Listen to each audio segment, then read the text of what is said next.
Friends, ನಿಮ್ಮ ಮೊಬೈಲಲ್ಲಿ ಬೆಳಗ್ಗೆ ನೀವು ಎದ್ದು ನೋಡುವಾಗ ಮೊಬೈಲಲ್ಲಿ ಡಾಟಾ ಯೂಸೇಜ್ ಅಲರ್ಟ್ ಮೆಸೇಜ್ ಬಂದಿರುತ್ತೆ.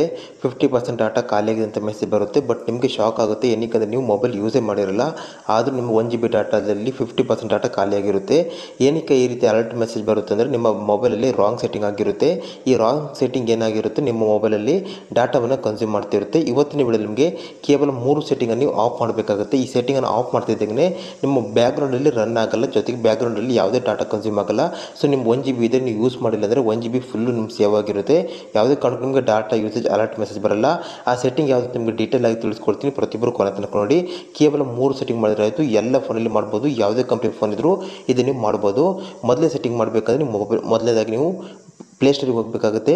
ಪ್ಲೇಸ್ಟೋರಿಗೆ ಹೋದ ನಂತರ ಮೇಲ್ಗಡೆ ಇಲ್ಲಿ ಪ್ರೊಫೈಲ್ ಇರುತ್ತಲ್ಲ, ಸೊ ಪ್ರೊಫೈಲ್ ಮೇಲೆ ಕ್ಲಿಕ್ ಮಾಡ್ಕೊಳ್ಳಿ. ಪ್ರೊಫೈಲ್ ಮೇಲೆ ಕ್ಲಿಕ್ ಮಾಡಿದಾಗ ನಂತರ ಇಲ್ಲಿ ಸೆಟ್ಟಿಂಗ್ ಆಪ್ಷನ್ ಬರುತ್ತೆ. ಸೆಟ್ಟಿಂಗ್ ಮೇಲೆ ಕ್ಲಿಕ್ ಮಾಡ್ಕೊಳ್ಳಿ. ಸೆಟ್ಟಿಂಗ್ ಮೇಲೆ ಕ್ಲಿಕ್ ಮಾಡಿದಾಗ ನಂತರ ಇಲ್ಲಿ ಜನರಲ್ ಸೆಟ್ಟಿಂಗು ನೆಟ್ವರ್ಕ್ ಪ್ರಿಫರೆನ್ಸ್ ಅಂತಿದೆ. ಇಲ್ಲಿ ನೋಡ್ಬೋದು ನೆಟ್ವರ್ಕ್ ಪ್ರಿಫರೆನ್ಸ್ ಇದೆ, ಇಂಪಾರ್ಟೆಂಟ್ ಸೆಟ್ಟಿಂಗ್. ಈ ಕೇವಲ 3 ಸೆಟ್ಟಿಂಗ್ ತಿಳಿಸ್ಕೊಡ್ತಿದ್ದೀನಿ. ಈ 3 ಸೆಟ್ಟಿಂಗ್ ಮಾಡಿದೆ ಹೋದಾದರೆ ನಂತರ ನಿಮಗೆ ಯಾವುದೇ ರೀತಿಯಲ್ಲಿ ಸಮಸ್ಯೆ ಇಲ್ಲ. 1 GB ಡಾಟಾ 24 ಗಂಟೆ ಬರುತ್ತೆ. ನಾನು ನಿಮ್ಗೆ ತಿಳಿಸ್ಕೊಡ್ತೀನಿ. 3 ಸೆಟ್ಟಿಂಗ್ ನೀವು ಮಾಡಿದ್ರೆ ಸಾಕು. ಇಲ್ಲಿ ನೆಟ್ವರ್ಕ್ ಪ್ರಿಫರೆನ್ಸ್ ಅಂತ ಇದೆಯಲ್ವ, ಅದ್ರ ಮೇಲೆ ಕ್ಲಿಕ್ ಮಾಡ್ಕೊಳ್ಳಿ. Very important. ಇದಾದ ನಂತರ ನೋಡ್ಬೋದು ಇಲ್ಲಿ ಆಟೋ ಅಪ್ಡೇಟ್ ಆ್ಯಪ್ಸ್ ಅಂತ ಇದೆ. ಸಿಂಪಲ್ ಆಗಿ ಇದ್ರ ಮೇಲೆ ಕ್ಲಿಕ್ ಮಾಡ್ಕೊಳ್ಳಿ. ಇವಾಗ ನಿಮ್ಮದು ಬೈ ಡಿಫಾಲ್ಟ್ ಆಗಿ ಇಲ್ಲಿ ಫಸ್ಟ್ ಆಪ್ಷನ್ ಸೆಲೆಕ್ಟ್ ಆಗಿರುತ್ತೆ. ನೋಡ್ಬೋದು update all apps over wifi or mobile data, ಇದು ನಿಮ್ಮದು ಡಿಫಾಲ್ಟ್ ಆಗಿ ಆನ್ ಆಗಿರುತ್ತೆ. ಬೇಕಿದ್ದು ಚೆಕ್ ಮಾಡ್ಕೊಳ್ಳಿ. ಇದು ಏನಾಗುತ್ತೆ ಅಂತ ಹೇಳಿದ್ರೆ, ನಮ್ಮ ಮೊಬೈಲಲ್ಲಿ ತುಂಬ ಅಪ್ಲಿಕೇಶನ್ ಇರುತ್ತಲ್ವ, 50ರಿಂದ 100 ಅಪ್ಲಿಕೇಶನ್ ಎಲ್ಲರ ಮೊಬೈಲ್ ಇರುತ್ತೆ. ಅಪ್ಲಿಕೇಶನ್ಗಳು ಪ್ರತಿದಿನ ಅಪ್ಡೇಟ್ ಬರ್ತಿರುತ್ತೆ. 2-3 ದಿನಕ್ಕೊಮ್ಮೆ ಅಪ್ಡೇಟ್ ಆಗ್ತಿರುತ್ತೆ. ಹೀಗಾಗಿ ಪ್ರತಿದಿನ ನಿಮ್ಮ ಮೊಬೈಲಲ್ಲಿ ಒಂದು 5ರಿಂದ 10 ಅಪ್ಲಿಕೇಶನ್ ಅಪ್ಡೇಟ್ ಬಂದರೂ ಕೂಡ 200ರಿಂದ 300 MB ಇಲ್ಲಾಂದರೆ 500 MB ಡಾಟಾ ಅಲ್ಲೇ ಖಾಲಿ ಆಗ್ತಿರುತ್ತೆ. ಏನಕ್ಕೆ ಪ್ಲೇಸ್ಟೋರ್ ಬಂದುಬಿಟ್ಟು ಆಟೋಮೆಟಿಕ್ಕಾಗಿ ಅಪ್ಡೇಟ್ ಮಾಡ್ತಿರುತ್ತೆ ಅಂಥ ಅಪ್ಲಿಕೇಶನ್ಗಳನ್ನು. ಹಾಗಾಗಿ ನೀವು ಇಮಿಡಿಯೇಟ್ ಏನು ಮಾಡಬೇಕಂತ ಹೇಳಿದ್ರೆ ಇದನ್ನು ಆಫ್ ಮಾಡಿ. ಇಲ್ಲಿ ನೋಡ್ಬೋದು ಡೋಂಟ್ ಆಟೋ ಅಪ್ಡೇಟ್ ಆ್ಯಪ್ಸ್ ಅಂತ ಇದೆಯಲ್ವಾ, ಇದನ್ನು ಸೆಲೆಕ್ಟ್ ಮಾಡಬೇಕು. ಇವಾಗ ಏನಾಗುತ್ತೆ, ನಿಮ್ಮ ಮೊಬೈಲಲ್ಲಿ ಯಾವುದೇ ಒಂದು ಅಪ್ಲಿಕೇಶನ್ ಅಪ್ಡೇಟ್ ಬಂದರೂ ಕೂಡ ಅದು ಡೈರೆಕ್ಟಾಗಿ ಅಪ್ಡೇಟ್ ಆಗಲ್ಲ. ನೀವು ಪ್ಲೇಸ್ಟೋರಿಗೆ ಬಂದು ಮ್ಯಾನುವಲ್ ಆಗಿ ಅಪ್ಡೇಟ್ ಮಾಡಬೇಕಾಗುತ್ತೆ. ಇದು ಇಂಪಾರ್ಟೆಂಟ್ ಸೆಟ್ಟಿಂಗ್. ತುಂಬ ಮಂದಿ ಈ ರೀತಿಯಾಗಿ ರಾಂಗ್ ಸೆಟ್ಟಿಂಗ್ ಆಗಿರೋದ್ರಿಂದ ಅವ್ರ ಮೊಬೈಲ್ ಡಾಟಾ ಖಾಲಿ ಆಗ್ತಿರುತ್ತೆ ಆಟೋಮೆಟಿಕ್ಕಾಗಿ ಬ್ಯಾಕ್ಗ್ರೌಂಡಲ್ಲಿ. ಸೊ ಹಾಗಾಗಿ ಅವರಿಗೆ ಅಲರ್ಟ್ ಮೆಸೇಜ್ ಬರುತ್ತೆ. ಇದು ಒಂದೇ ಸೆಟ್ಟಿಂಗು. ಇನ್ನು 2 ಸೆಟ್ಟಿಂಗ್ ವೆರಿ ಇಂಪಾರ್ಟೆಂಟು. 2ನೇ ಸೆಟ್ಟಿಂಗ್ ಮಾಡಬೇಕಾದ್ರೆ ನಿಮ್ಮ ಫೋನಲ್ಲಿ ಸೆಟ್ಟಿಂಗ್ ಹೋಗಬೇಕಾಗುತ್ತೆ. ಸೆಟ್ಟಿಂಗ್ ಹೋದ ನಂತರ ನೆಕ್ಸ್ಟ್ ನೀವು ಇಲ್ಲಿ ಸರ್ಚ್ ಬಾರಲ್ಲಿ ಇಲ್ಲಿ ಸರ್ಚ್ ಮಾಡಬೇಕಾಗುತ್ತೆ ಆ್ಯಪ್ಸ್ ಅಂತ ನೀವು ಸರ್ಚ್ ಮಾಡ್ಕೊಳ್ಳಿ. ನೋಡ್ಬೋದು APPS ಸರ್ಚ್ ಮಾಡಿದಾಗ ಆ್ಯಪ್ಸ್ ಅಂತ ಬರುತ್ತೆ.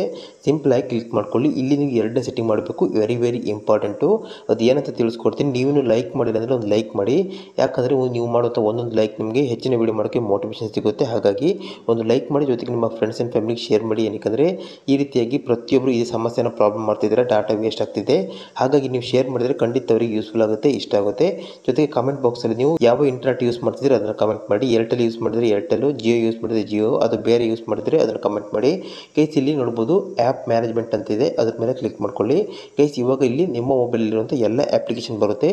ಇದರಲ್ಲಿ ನಾನು ಒಂದು ಅಪ್ಲಿಕೇಶನ್ ಮಾಡ್ತೀನಿ. ಇದೇ ರೀತಿ ನೀವು ಎಲ್ಲ ಅಪ್ಲಿಕೇಶನ್ ಮಾಡಬೇಕು. ಗೈಸ್ ನೋಡ್ಬೋದು ಇಲ್ಲಿ ನಿಮಗೆ ಎಲ್ಲ ಅಪ್ಲಿಕೇಶನ್ ಸಿಗುತ್ತೆ. ನಾನು ಇಲ್ಲಿ ಒಂದು ಅಪ್ಲಿಕೇಶನ್ ಸೆಲೆಕ್ಟ್ ಮಾಡ್ತೀನಿ. ಸಿಂಪಲಾಗಿ ಕ್ಲಿಕ್ ಮಾಡಿದ್ದೀನಿ. ಕ್ಲಿಕ್ ಮಾಡಿದ ನಂತರ ಡಾಟಾ ಯೂಸೇಜ್ ಅಂತ ಬರುತ್ತೆ, ಕ್ಲಿಕ್ ಮಾಡ್ಕೊಳ್ಳಿ. ಇಲ್ಲಿ ನೀವೇನು ಮಾಡಬೇಕು, ಇಲ್ಲಿ ಬ್ಯಾಕ್ಗ್ರೌಂಡ್ ಡಾಟಾ ಅಂತ ಇದೆಯಲ್ವಾ, ಇದು ನೀವು ಆಫ್ ಮಾಡಬೇಕಾಗುತ್ತೆ. ನೋಡ್ಬೋದು ಈ ರೀತಿಯಾಗಿ ಈ ಬ್ಯಾಕ್ಗ್ರೌಂಡ್ ಡಾಟಾವನ್ನು ಆಫ್ ಮಾಡಿದರೆ ಬ್ಯಾಕ್ಗ್ರೌಂಡಲ್ಲಿ ಈ ಅಪ್ಲಿಕೇಶನ್ನು ಇಂಟರ್ನೆಟನ್ನು ಯೂಸ್ ಮಾಡೋಕ್ಕಾಗಲ್ಲ. ಇಂಟರ್ನೆಟ್ ಯೂಸ್ ಮಾಡಲ್ಲ ಅಂತ ಹೇಳಿದ್ರೆ 1 MB ಕೂಡ ನಿಮಗೆ ಖಾಲಿ ಆಗಲ್ಲ, ಎಕ್ಸ್ಟ್ರಾ ಖಾಲಿ ಆಗಲ್ಲ. ಸೊ ಹಾಗಾಗಿ ಇದು ಮಾಡಬೇಕು. ಇದು ನಾನು ಒಂದು ಅಪ್ಲಿಕೇಶನ್ ಮಾಡಿದ್ದೀನಿ. ಇದೇ ರೀತಿಯಾಗಿ ನಿಮ್ಮ ಫೋನಲ್ಲಿರುವಂಥ ಎಲ್ಲ ಅಪ್ಲಿಕೇಶನ್ ಇವಾಗ ಈ ರೀತಿ ಕ್ಲಿಕ್ ಮಾಡ್ಕೊಳ್ಳಿ. ಡಾಟಾ ಯೂಸೇಜ್ ಹೋಗಿ ಬ್ಯಾಕ್ಗ್ರೌಂಡ್ ಡಾಟಾವನ್ನು ಆಫ್ ಮಾಡ್ಕೊಳ್ಳಿ. ಈ ರೀತಿಯಾಗಿ ನೀವು ಎಲ್ಲ ಅಪ್ಲಿಕೇಶನ್ ಮಾಡಬೇಕು. ಇದು 2ನೇ ಸೆಟ್ಟಿಂಗು. 2ನೇ ಸೆಟ್ಟಿಂಗ್ ಆದ ನಂತರ 3ನೇ ಸೆಟ್ಟಿಂಗು ವೆರಿ ಇಂಪಾರ್ಟೆಂಟು. ಯಾರು ಕೂಡ ಮಿಸ್ ಮಾಡ್ಕೋಬೇಡಿ. 3ನೇ ಸೆಟ್ಟಿಂಗ್ ನೀವು ಮಾಡಬೇಕಂತ ಹೇಳಿದ್ರೆ ನಿಮ್ಮ ಮೊಬೈಲಲ್ಲಿ ಯೂಟ್ಯೂಬನ್ನು ಓಪನ್ ಮಾಡ್ಕೊಳ್ಳಿ. ಯೂಟ್ಯೂಬ್ ಏನಕ್ಕೆ ಅಂತ ಹೇಳಿದ್ರೆ ತುಂಬ ಮಂದಿ ಯೂಟ್ಯೂಬ್ ಯೂಸ್ ಮಾಡ್ತಿದ್ದಾರೆ. ಸೊ ಹಾಗಾಗಿ ಇಲ್ಲಿ ನಿಮಗೆ ಜಾಸ್ತಿ MB ಖರ್ಚಾಗ್ತಿದೆ. ಸೊ ಇಲ್ಲಿ ಬಾಟಮಲ್ಲಿ ಪ್ರೊಫೈಲ್ ಮೇಲೆ ಕ್ಲಿಕ್ ಮಾಡ್ಕೊಳ್ಳಿ. ಸೆಟ್ಟಿಂಗ್ ಮೇಲೆ ಕ್ಲಿಕ್ ಮಾಡ್ಕೊಳ್ಳಿ. ಸೆಟ್ಟಿಂಗ್ ಮೇಲೆ ಕ್ಲಿಕ್ ಮಾಡಿದ ನಂತರ ಗೈಸ್ ಇಲ್ಲಿ ಸೆಟ್ಟಿಂಗ್ನಲ್ಲಿ ಇಲ್ಲಿ ನೋಡ್ಬೋದು ಡಾಟಾ ಸೇವಿಂಗ್ ಅಂತಿದೆ, ಇಂಪಾರ್ಟೆಂಟು. ಸೊ ಡಾಟಾ ಸೇವಿಂಗ್ ಮೇಲೆ ಕ್ಲಿಕ್ ಮಾಡ್ಕೊಳ್ಳಿ. ಇಲ್ಲಿ ನಿಮ್ಮದು ಬೈ ಡಿಫಾಲ್ಟ್ ಆಗಿದೆಯಲ್ಲ ಆಫ್ ಇರುತ್ತೆ, ಇದನ್ನು ಆನ್ ಮಾಡ್ಕೊಳ್ಳಿ. ಯಾವಾಗ ಇದನ್ನು ಆನ್ ಮಾಡ್ತಿದ್ರಿ ಸೊ 50% ನಿಮ್ಮ ಡಾಟಾ ಸೇವ್ ಆಗುತ್ತೆ.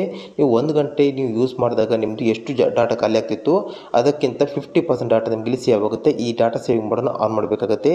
ಈ 3 ಸೆಟ್ಟಿಂಗ್ ಮಾಡಿದ ನಂತರ ನೋಡಿ, ನೀವು ಎಷ್ಟು ಖಾಲಿ ಮಾಡ್ತೀರಿ ಅಷ್ಟು ಮಾತ್ರ ಖರ್ಚಾಗುತ್ತೆ. ಸೊ ಅನ್ವಾಂಟೆಡ್ ಆಗಿ 1 MB ಕೂಡ 1 KB ಕೂಡ ಖಾಲಿ ಆಗಲ್ಲ. ಈ ವಿಡಿಯೋ ನಿಮಗೆ ಯೂಸ್ಫುಲ್ ಅನಿಸಿದರೆ ಖಂಡಿತವಾಗಿ ನಿಮ್ಮ ಫ್ರೆಂಡ್ಸ್ ಆ್ಯಂಡ್ ಫ್ಯಾಮಿಲಿಗೆ ಶೇರ್ ಮಾಡಿ. ಅದೇ ರೀತಿಯಾಗಿ ವಿಡಿಯೋನ ಲೈಕ್ ಮಾಡಿ, ಜೊತೆಗೆ ಹೊಸಬರಾದರೆ ಸಬ್ಸ್ಕ್ರೈಬ್ ಮಾಡೋದನ್ನು ಮರಿಬೇಡಿ.